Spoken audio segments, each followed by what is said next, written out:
sais, faire un break, c'est, comme je te l'ai dit, juste aller prendre un café soi-même, avec soi-même dans un Starbucks près de chez toi, ou ne serait-ce que... En fait, on est tellement partout, la charge mentale, elle est énorme, autant pour les hommes que pour les femmes. Hein. Tu sais, je mets pas... Mais c'est vrai que nous, en tant que femmes, on est maman, on met au monde, on a les hormones, on travaille, on est fatigué, on est très très fatigué. Et puis, il ne faut pas oublier également qu'on a...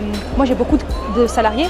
Tu as une grosse équipe que tu J'ai gères. une grosse équipe à l'international ici, donc je suis tout le temps surmenée par le décalage horaire. Donc parfois je me stoppe et honnêtement je me fais plaisir par, comme je te l'ai dit la dernière fois, un bon gâteau au chocolat ou un bon fast-food.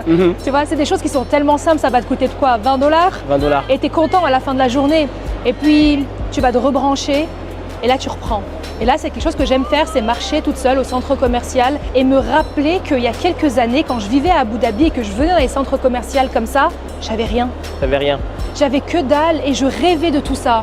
Là, c'est devenu lambda, c'est devenu OK. Mais il y a quelques années, pour moi, c'était Disneyland, ça. Tu vois, et c'est important. Ouais. Il faut revenir dans les endroits que tu rêvais quand tu étais jeune. C'est ça. Pour réaliser qu'elle est là, la chance. Est-ce que ce sac ici, tu as Oui. toujours rêvé de l'avoir ou parle-nous un peu de ce sac que je vois là, c'est un magnifique sac. Moi, j'ai Can you show us this, I want to see this. So parle-nous de ton sac. The bag. The bag. Moi, je suis une grande amoureuse de l'investissement. D'accord, c'est pas qu'un sac, c'est un investissement. J'ai une grosse collection de Birkin, d'accord. Et le Birkin, c'est un des sacs qui se revend le mieux.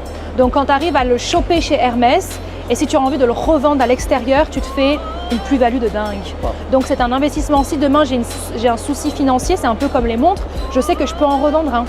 Et un sac Birkin comme ça coûte combien à peu près? Celui-ci, il est à entre 33 et 35 000 euros, mais ça peut aller encore plus haut avec le Himalaya, selon en fait l'exotisme du sac. Là, c'est du cuir lisse, mais sinon, ça peut partir, on peut atteindre les 500 000 euros.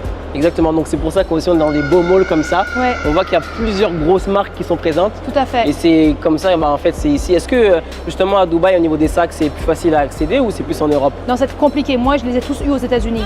Ok, d'accord. Je vous donnerai le bon plan. Ok, parfait. On va continuer Let's alors. go. C'est quoi tes top 3 des marques préférées si je te demande, les top 3?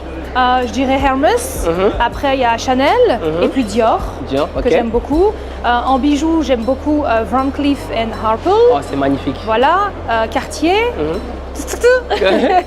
Cartier que j'aime beaucoup. Oui. Et puis ensuite, j'aime beaucoup l'or. L'or. L'or, Ok. vraiment aller au Gold Souk et me faire plaisir en bijoux en or, tu sais. C'est magnifique. Et les montres? Les montres, j'aime beaucoup Bulgari, la Serpenti qui est magnifique. J'aime Cartier et j'aime Audemars. Mais c'est vrai que là, j'ai un target. Target, c'est laquelle? C'est Richard Mille. Richard Mille, oui. Ça, c'est encore un autre niveau. Ouais, j'aimerais vraiment. Magnifique. J'aimerais vraiment. Je trouve ça très fun. Donc, ouais. Voilà.